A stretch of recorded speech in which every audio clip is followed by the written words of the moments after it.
Hello, my dear student of Standard 6th, welcome back. And today we will discuss question answers, fill-ups, matching, true or false of chapter number 7. So, without any delay, let's begin. Okay, so you can see MCQ and you can see choose the correct alternative from the those given below each questions. Okay, so यहाँ पर आपको questions दिए गए हैं और उसके options दिए हुए हैं. राइट ऑप्शन मैंने बोल्ड कर रखे हैं. So we will not going for the alternative option. Straight away I will see the correct answer. So let's begin. Number 1, who was the founder of Gupta dynasty. तभी पूछा गया है गुप्ता डायनेस्टी किसने found की थी. So your answer is option A, Shri Gupta. Now moving to number 2, which king is shown in the king coin as playing veena. तो वो कौन से किंग हैं जो मतलब कॉइन में वीणा बजा रहे हैं. Okay, so again your option A, Samudragupta. Okay, very simple to remember. Now during whose time the iron pillar was constructed in Delhi. तो दिल्ली में किसके टाइम पे आयरन पिलर मतलब कंस्ट्रक्ट हुआ था. So again your option A, Chandragupta second. या remember Chandragupta 1 and Chandragupta 2. सो दोनों में कभी कंफ्यूजन मत रखना, ठीक है. Number 4, which vidyapeeth was founded in the time of Kumar Gupta. So during the reign of Kumar Gupta इनमें से कौन सी यूनिवर्सिटी इस्टेब्लिश की गई थी, विद्यापीठ इस्टेब्लिश की गई थी. सो ये option is B, Nalanda. Okay. Now in which year did the Chandragupta one came to throne of Pataliputra. Pataliputra right now it's a Patna and ये कौन से ईयर में इस्टेब्लिश की थी चंद्रगुप्ता वन ने. So remember your option answer is option B, 319 AD. So 1700 years पहले की बात ही है. Okay, now which Chinese pilgrim came to India during the time of Chandragupta second. तो चंद्रगुप्ता सेकेंड के टाइम पे इनमें से कौन से चाइनीज ट्रैवलर इंडिया में आए थे. So your option is answer is option B, Fa Hien. Okay. Number 7, who discover the decimal system method and concept of zero. तो इनमें से कौन से मैथमेटिशियन तो नहीं बुला है, पर एक तरह से जीरो का कॉन्सेप्ट और डेसिमल मेथड किसने डिस्कवर किया था. So answer is option B, Aryabhata. Now let us move to the number 8, who was a great scientist of ancient India. तो इंडिया के सबसे प्राचीन सबसे ग्रेट साइंटिस्ट हम किसे मानेंगे, Varahamihira. Okay, maybe मैं प्रोनाउंस ठीक से नहीं कर रहा हूँ.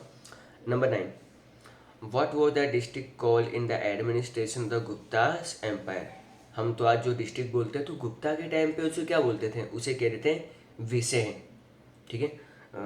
गुजराती में हम लोग बोलते हैं ना कि केला वैसे में पास थे. विषय मीन सब्जेक्ट होता है, पर यहाँ पे विषय का मतलब डिस्ट्रिक्ट होगा. ठीक है. Number 10, who assume the title of the Lord of the south. इनमें से किसको लॉर्ड ऑफ द साउथ कहा जाता है. तो हमारे चैप्टर में दो कैरेक्टर थे, हर्षवर्धन जो नॉर्थ में बहुत पावरफुल है, और साउथ में किसको हम लोग लॉर्ड कहेंगे, पुलकेशी सेकेंड को. ठीक है. आई होप बहुत ईजी था. चलो फिलअप्स करते हैं. Okay, so fill ups. Chandragupta one was the successor of king Ghatotkacha. So king Ghatotkacha के बाद कौन आते हैं, चंद्रगुप्ता. ठीक है. Chandragupta one, remember. And after Chandragupta one his son Samudragupta came to the throne. तो चंद्रगुप्ता के बाद कौन आते हैं, Samudragupta. Okay, very simple. Samudragupta defeated about 12 kings of the south. तो उन्होंने साउथ के 12 किंग्स को हराया होता है. ठीक है.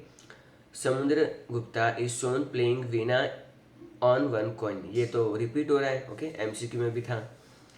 During the Gupta age the port of Khambhat was known as Stambha Tirtha. Okay, सो स्तंभ तीर्थ उसे कहा जाता है पोर्ट ऑफ खम्बात को, गुप्ता पीरियड के टाइम से. Now number 6, in the memory of the victory over Gujarat Vikramaditya adopted the title of Shakari. Okay, सहकार कम्युनिटीज को हराए थे इसलिए उनको सहकारी कहा जाता है. Amar Singh wrote the text name Amar Kosh. Very simple, Amar Amar याद रखना है, अमर सिंह का Amarkosh. Okay. 8 number, in south India Shaivite sect called Nayanar during the Gupta age, जो भगवान शंकर को फॉलो करते हैं उन्हें नयनार कहा जाता था साउथ इंडिया में गुप्ता पीरियड के टाइम पे। In the best Sanskrit poet Kalidas is called the Shakespeare of India. Okay, I already so कि मैं इस लाइन को नहीं मानता, ठीक है। Shakespeare is the Kalidas of England, मैं तो ये मानता हूँ, बट आपको याद रखना है, ठीक है। शेक्सपियर का नाम आया, आपको कालिदास का नाम ही चिपका देना है, ठीक है। Number 10, the iron pillar of Mehrauli near Delhi is corroded, not corroded even today. आज की बात करें ना तो भी जो आयरन पिलर है मेहरौली में, उसमें आज तक जंग नहीं लगा है। चलिए आगे बढ़ते हैं। So state the whether the following statements are true और फॉल्स। आपको सिर्फ आइडेंटिफाई करना है कि दी गई लाइन या तो ट्रू है या तो फॉल्स है। The Gupta dynasty was establish in the 3rd century of the Christ in Magadh. So true, okay. So ये 3rd century में इस्टेब्लिश की जाती है, जो क्राइस्ट के हिसाब से एडी वेडी चल रहा है। Ghatotkacha Gupta is believe to be the founder of Gupta dynasty, नहीं, श्री गुप्ता थे, ओके। सो यहाँ पे फॉल्स आएगा। चंद्रगुप्ता वन वो the successor of the king Shri Gupta, नहीं, चंद्रगुप्ता वन घटोत्कच के पुत्र थे, ठीक है। तो अगेन ये तो फॉल्स होना ही है। कुमार देवी वो द लिच्छावीस प्रिंसेस, हाँ ये सही है, so it's a true. Number 5, with the initiation of the Gupta Samvat the arrangement of the date line in India की became possible, it's a true, है ना। गुप्ता संवत हम लोग आज भी वो कैलेंडर फॉलो करते हैं। Emperor Chandragupta second assume to be the title Kaviraj, false, okay. Chandragupta one Kaviraj नहीं थे, कविराज कोई और थे, आप लोग ढूंढ लेना, ठीक है। हर बार मैं ये आंसर नहीं दूंगा। Now match the following pairs, I don't know, but यहाँ पे थोड़ा सा कट हो गया, इधर मैंने नंबर लिखे थे बट थोड़ा ज़्यादा कट कर लिया है मैंने। एनी हाउ, आपको राइट क्वेश्चन के सामने राइट आंसर ही मिलेगा, ठीक है। चीफ कमांडर, तो चीफ कमांडर को उस टाइम पे हम लोग क्या कहेंगे, महाभल्लाधिकृत, महाभल्लाधिकृत, ठीक है। डिस्ट्रिक्ट को हम लोग सब्जेक्ट कहेंगे। रेवेन्यू, तो कितना रेवेन्यू देना पड़ा था, 6 पार्ट ऑफ द प्रोडक्शन। बान भट्ट, तो उन्होंने क्या निर्माण किया था, अष्टांग हृदय, okay. And emperor of Iran कौन थे, खुसरो, ठीक है। बहुत सिंपल था। नाउ लेट अस सी सम स्मॉल क्वेश्चन आंसर जो बहुत ही आपको 1 मार्क के क्वेश्चन में पूछे जा सकते हैं। एंड वेरी सिंपल क्वेश्चन, एक बार देखोगे तो याद रह जाएगा। ओनली कंसर्न आपको थोड़ा स्पेलिंग पे फोकस करना पड़ेगा, okay. So let's get started. In answer the following question in short. In which emperor's age Gupta age was known as the golden age? तो गुप्ता एज की गोल्डन एज हम लोग कब कहेंगे, Gupta's age is known as the golden age in the age of emperor Chandragupta second, okay. तो Chandragupta second के time पे हम लोग उनकी गोल्डन एज कहेंगे। चलिए आगे बढ़ते हैं। Second number, who was the writer of the Harshacharitram, Harshacharitra के राइटर कौन थे, the great poet Ban Bhatt, okay, remember Ban Bhatt. The great poet Ban Bhatt was the associated with the Harshvardhan's court, was the writer of Harshacharita. ये हर्षवर्धन के court में एक दरबारी थे और इन्होंने ही हर्षचरित्रम को लिखा था। कौन थे ये, बान भट्ट, ओके। बहुत सिंपल क्वेश्चन आ रहे हैं, ठीक है। Which of the Gupta emperor perform the Ashvamedha yajna, तो किस गुप्ता किंग ने अश्वमेघ यज्ञ किया था, emperor Samudragupta, you have to remember emperor Samudragupta, okay. Perform the Ashvamedha yajna, very simple. आगे, which king were exported and imported during the Gupta age, तो कौन से which things were exported and imported during the Gupta age, तो इनमें से कौन सी चीज़ें थी जो हम लोग दूसरे देश में भेजते थे और मंगवाते थे। Now listen, during the Gupta age cotton, cloth, silk, spices and timber were exported, तो ये सारी चीज़ें हम अपनी कंट्री से बाहर भेजते थे। And gold and silver and other things were imported, gold तो हम लोग आज भी इम्पोर्ट करते हैं, so nothing to say. Now which play did Harshavardhana compose, इनमें से कौन से प्ले हर्षवर्धन ने कंपोज किए हुए हैं, Harshavardhan is himself is a writer है। Harshavardhan compose a play like Priyadarshika, Ratnavali and Naganand, okay. So remember Priyadarshika, Ratnavali and Naganand, okay. So these are the collection of from the Harshvardhan. Now there are two detailed question answer, there are two give reasons, and there are two short notes are pending. Okay, so let's begin. So here is your answer the following question. Which why is the Gupta age is called the golden age of history of Indian history? Gupta age को India का golden age क्यों कहा जाता है? Okay, there might be some reason, so let's go through it. Number one, during the Gupta age, political entity, peace and security were established. तो Gupta period के time पे क्या था? एक तो पॉलिटिकली हम लोग बहुत साउंड थे, सब जगह शांति थी, है ना, और ज़्यादा कोई प्रोटेस्ट नहीं थे, पब्लिक भी खुश थी, सब लोग सिक्योर फील कर रहे थे, उनको किसी किंगडम से अटैक का डर नहीं था. Okay. Number two, trade and industry flourished. Trading activity बहुत अच्छे से हो रही थी, इंडस्ट्री भी अच्छे से काम कर रही थी. People were happy and prosperous, है ना, लोगों को जब कोई तकलीफ नहीं होती है तो उसे हम लोग गोल्डन पीरियड ही कहेंगे, क्योंकि लोग उस टाइम पे खुश थे और उनके पास पैसे की भी कोई प्रॉब्लम नहीं थी. There were able writer in the Sanskrit literature, scientist and mathematician during age. इस टाइम पे जब इंसान रिलैक्स होता है, फ्री होता है ना, तो कुछ ना कुछ लिखता है. ठीक है, इस टाइम पे राइटर्स बहुत ज़्यादा आते हैं, स्पेशली उस टाइम पे संस्कृत के राइटर्स बहुत ज़्यादा थे. देयर वेर पीपल, कुछ लोग जो मतलब शांत दिमाग होता है तो इंसान लोग कुछ ना कुछ एक्टिविटी करते हैं, तो बहुत सारे साइंटिस्ट भी उस टाइम पे निकले. Any one mathematician. ठीक है, आर्यभट्ट तो हम लोगों ने लेसन में पढ़ा हुआ ही है. Now number 5, there was an unprecedented growth in the field and the fine arts. तो जो बहुत ही बारीक कलाकारी होती है उसमें भी उन लोगों ने बहुत ज़्यादा डेवलपमेंट किया. Number 6, many scientific invention took place during this age. जब भी माहौल में शांति होती है ना, तब साइंटिफिक इन्वेंशन और डिस्कवरी ज़्यादा होती है. आप लोग देखना, यूरोपियन कंट्रीज़ में आजकल ज़्यादा साइंटिफिक इन्वेंशन हो रहे हैं. क्यों? क्योंकि वहाँ के लोग शांत हैं और अपने यहाँ पे लड़ते रहते हैं, है ना, हिंदू मुस्लिम चलता ही रहता है. अगर 10 साल तक इंडिया वाले लोग लड़ना वड़ना बंद कर देना तो आई थिंक 5 साल में तो हम लोग सुपर पावर और 10 साल में तो वर्ल्ड लीडर बन जाएंगे. ठीक है, लेकिन भाई हम लोग बहुत फ्री हैं. बिग बॉस देखते हैं, फिर उनके वो लोग लड़ते हैं, है ना, फिर उनकी बात से हम लोग घर पे लड़ते हैं. ओके, सो आगे बढ़ते हैं. नंबर 7 पे, eight this time temple architecture developed in India. इस टाइम पे बहुत सारे लोगों ने टेम्पल बनाए और उसमें बहुत सारा आर्किटेक्चर वर्क किया. In this way there was a phenomenal growth in the field of the during the Gupta age. तो मतलब हर तरफ अपने को ग्रोथ देखने को मिल रहा है. And that's age is called the golden age of Indian history. तो इसी को तो हम लोग गोल्डन हिस्ट्री कहेंगे जब सब तरफ मतलब डेवलपमेंट हो रहा हो एंड ऑल डेट. चलो आगे बढ़ते हैं. Question number 2, what was the religious status during the Gupta age. Means religion को लेके गुप्ता पीरियड में क्या क्या हो रहा था.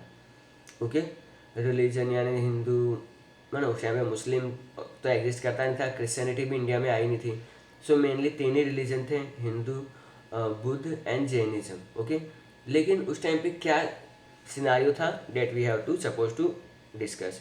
The point number 1, during the Gupta age Hinduism and cultural flourished in the full swing. तो उस टाइम पे जो मेन रिलीजन था वो हिंदू था और हिंदू है और हिंदू ही रहेगा. ठीक है. Second, the scriptures like Ramayana and Mahabharata and the Puranas were recompile. उस टाइम पे सभी लोग रामायण पढ़ते थे, महाभारत पढ़ते थे और पुराण्स का उन सबको ज्ञान था. Number 3, Shrimad Bhagavad Gita became a very important scriptures. Okay, and Bhagavad Gita तो भाई बहुत outstanding super piece of work है. जो इंसान according to me Bhagavad Gita समझ लेता है ना, देखो पढ़ना चीज़ अलग होती है और समझना अलग होता है. अगर मैं क्लास में किसी स्टूडेंट को बोलता हूँ ना स्टैंड अप एंड रीड, तो सिर्फ गन मशीन फायर कर देगा, the the the the the the the the पढ़ लिया बस, लेकिन उसने क्या पढ़ा वो कुछ समझा ही नहीं. तो हम जब पढ़ते हैं तो हमको चीज़ें साथ में समझ में भी आनी चाहिए. ओके, तो अगर भगवद गीता अगर आपने पढ़ के समझ ली है या समझ ली है तो आपका जो सोचने का तरीका है ना कम्प्लीटली चेंज हो जाएगा. आपको कुछ फ़र्क नहीं पड़ेगा कि लोग आपके बारे में क्या सोचते हैं, लोग आपके बारे में क्या कहते हैं. ओके, सो उसको वेरी स्कैर्ड. अभी तो चलो आप स्टैंडर्ड 6th में हो, लेकिन उसी भगवद गीता में से हम लोग आपको सुबह सुबह कुछ ना कुछ श्लोक्स रेसिटेट करवाते हैं. ठीक है. Now number 4, Through Vaishnavism was the religious of state, Jainism and Buddhism also developed. तो उस टाइम पे यूजुअली लोग विष्णु भगवान को वैष्णविज्म को ज़्यादा फॉलो कर रहे थे, but Jain religion and Buddha religion भी अपने डेवलपमेंट पे था. मीन्स आपस में कभी उनके बीच में कोई कॉन्फ्लिक्ट्स होते ही नहीं थे, और आज भी होते ही का है. Now point number 5. At this time Mahayana and Hinayana are the two sect of Buddhism develop. तो बुद्ध रिलीजन के अंदर भी दो और सेक्ट होते हैं, जैसे हमारे में हिंदू में होता है ना, ब्राह्मण होता है, क्षत्रिय होता है, something like that. Number 6. Thus religious status of the Gupta age was admirable. ठीक है, तो उसको तो कोई कंपेरिजन ही नहीं है. चलिए अब फटाफट हम लोग अपने जो छोटे छोटे की रीजन्स डिस्कस कर लेते हैं. And number 1 is Samudragupta was a great conqueror. Samudragupta को हम बहुत ही बड़ा कॉन्करर कहेंगे. ठीक है, क्यों कहेंगे? Point number 1. Samudragupta in a very short time established his power through the triumphant journey over most of the state of the northern India to the Kushan rule of Afghanistan. तो उन्होंने लगभग पूरा नॉर्थ इंडिया जीत के plus उन्होंने अफगानिस्तान तक अपना rule establish कर लिया था, और वो भी बहुत कम टाइम में. तो भाई बोलना ही पड़ेगा, बहुत महान राजा है. चलो अब थोड़ा साउथ में चलते हैं. Point number 2. Beside this he won about 12 states of South India.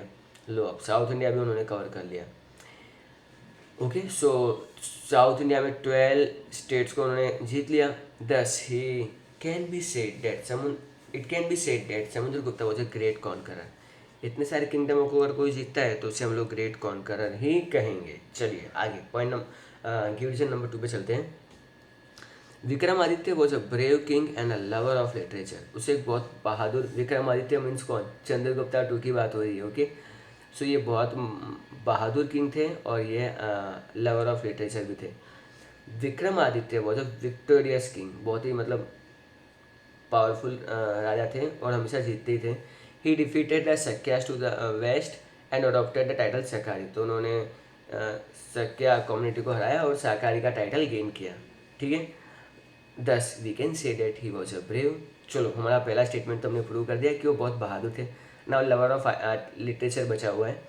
Famous scholars like the poet Kalidas, scientist Varaha Mihir, royal vaidya, Dhanvantari, Vitthal Bhatt, Amar Singh etcetera add on to his court. यानी जितने भी ये महान स्कॉलर्स हैं ना, ये सभी उनके दरबार में थे. He was a patron of scholar and poet. इनको मतलब पोएट्स और स्कॉलर्स को तो ये बहुत सम्मान देते थे. Thus we can say that he was a lover of literature. Okay, तो हमने एक ही डिवीजन में दोनों स्टेटमेंट प्रूव कर दिए. चलिए आगे बढ़ते हैं. Now the only two short note way pending. See Pulakeshi 2. To be very honest, मैंने बुक में से टेक्स्ट बुक में से कंट्रोल सी और यहाँ पे कंट्रोल वी किया है. पूरा आपको आंसर किया है, बट आपको पॉइंट वाइज याद रखना है. सो पुलकेशी 2. सी हमने पहले ही डिस्कस किया है कि नॉर्थ में हर्षवर्धन, मतलब गुप्ता डायनेस्टी खत्म होने के बाद जो सबसे बड़े राजा बनते हैं वो होता है हर्षवर्धन. ठीक है, and the second one is Pulakeshi 2. Harshvardhan north India पे रूल कर रहे थे, जबकि पुलकेशी 2 साउथ इंडिया में रूल कर रहे थे. अब हम बात करेंगे पुलकेशी 2 के बारे में. ठीक है, among the contemporary king of the emperor Harsh time, Pulakeshi 2 was the most powerful Chalukyan king. Chalukya dynasty से बिलोंग करने वाले पुलकेशी 2 सबसे पावरफुल राजा थे हर्ष के टाइम पे. Number 2, he took the power from the Rashtrakuta in Maharashtra and establish state. तो जो राष्ट्रकूटास थे उसको उन्होंने हरा दिया और अपना पावर सारा अपने पास कर लिया. Number 2, Pulakeshi 2 ruled for 40 years. 40 साल तक इन्होंने रूल किया. ही इवन डिफीटेड एम्परर हर्ष. उन्होंने मतलब नर्मदा रिवर के पास में हर्षवर्धन से भी लड़ाई की थी एंड हर्षवर्धन को हरा भी दिया था. Okay, after defeating the Kadam Gangas of Maheshwar, Mauryas of Konkan and he receive the title lord of the south. इतने राजाओं की ऐसी तैसी कर दी उन्होंने, इतने राजाओं को हरा दिया तो उन्हें फिर लॉर्ड ऑफ द साउथ कहा गया. ही ऑल्सो डिफीटेड द लात, मालव्स एंड गुज्जर. ये सेंट्रल इंडिया और गुजरात के आसपास के एरियाज हैं जो उन्होंने जीत लिए थे. And he also defeated the Lata, ये तो मैं फिर से पढ़ रहा हूँ. Number 7, he was a ruler of all region of Karnataka, Maharashtra and Konkan. यानी पूरा जो नीचे का साउथ इंडिया था उन्होंने अपने अंडर में कर रखा था. Number 8, just like Harsh he also receive the relation with the other countries. Harshvardhan के दूसरे किंग के साथ बहुत अच्छे रिलेशनशिप थे। तो हमारे पुलकेशी टू भाई साहब भी कहाँ पीछे रहने वाले हैं। चलो number 9, he had sent his ambassador to Iran emperor Khusro to who was his friend. तो ईरान के साथ भी इनके अच्छे रिलेशन थे। And now the last but not the least, Chandragupta one. Okay, so Chandragupta one ascended the throne of Pataliputra the capital of Magadh in 319 AD। तब ये अपने मतलब राजा बनते हैं। He married the Lichchhavi the prince of the Kumar Devi Vaishali Republic state. तो लिच्छावी से princess Kumar देवी से इनकी शादी होती है, ठीक है। और number 3, Chandragupta extended the boundary of the Magadh by conquering Prayagraj and Saket. Prayagraj means Allahabad and Saket means Ayodhya. तो उन्होंने ये अपने 2 किंगडमों को हरा के अपने अंडर में मर्ज कर लिया। ही एडॉप्टेड द टाइटल महाराजाधिराज, ठीक है, महाराजाधिराज। ओके, ठीक है, महाराजाधिराज। ओके, आप कुछ भी प्रोनाउंस कर सकते हो। Number 5, he issued the gold coin in order to show his power and reputation, ठीक है। सो गोल्ड कॉइन जब भी जीते तो गोल्ड कॉइन्स बनवाते थे। Since the accession of the coronation he had started the Gupta Samvat, और उन्होंने गुप्ता संवत स्टार्ट किया था। आई होप स्टूडेंट आपको ये सेशन समझ में आ गया होगा। बहुत क्वेश्चन आंसर बहुत सिंपल थे। You guys are amazing and at last thanks for listening. Bye everyone.